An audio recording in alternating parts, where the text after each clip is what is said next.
నమస్కారం, నేను శ్రావణి. తాండవ న్యూస్కి స్వాగతం.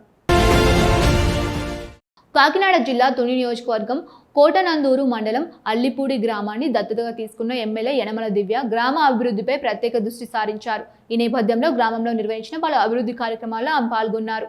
అల్లిపూడి గ్రామంలో ఎమ్మెల్యే యనమల దివ్య పర్యటన సందర్భంగా స్థానిక శ్రేణులు ఘన స్వాగతం పలికారు. గ్రామంలో జరుగుతున్న అభివృద్ధి పనులను పరిశీలించిన ఎమ్మెల్యే భవిష్యత్తు ప్రణాళికపై స్థానిక నాయకులతో చర్చించారు. చర్మకారుల అభ్యర్థన మేరకు కమ్యూనిటీ హాల నిర్మాణం, బాబు జగ్జీవన్ రామ్ విగ్రహ ఏర్పాటు చేస్తామని హామీ ఇచ్చారు.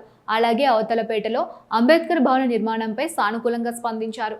యువనేత అంకంరెడ్డి బుల్లిబాబు గ్రామ అభివృద్ధికి సంబంధించిన పలు ప్రతిపాదనలను ఎమ్మెల్యే దృష్టికి తీసుకువెళ్లారు. ఈ సందర్భంగా ఇంటింటికి వెళ్లి ప్రజల సమస్యలను తెలుసుకున్న ఎమ్మెల్యే అర్హతే ప్రమాణంగా సంక్షేమ పథకాలు అమలు చేస్తామని తెలిపారు. పెన్షన్ల పంపిణీతో పాటు సిమెంట్ రోడ్ల ప్రారంభం, టీడీపీ జెండా ఆవిష్కరణ వంటి కార్యక్రమాల్లో పాల్గొన్నారు. సచివాలయంలో కంటి ఆపరేషన్ చేయించుకున్న వారికి కళ్లద్దాలు పంపిణీ చేశారు.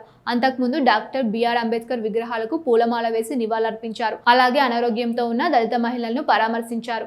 ఈ కార్యక్రమంలో పలువురు ప్రజాప్రతినిధులు, నాయకులు, గ్రామస్తులు పాల్గొన్నారు.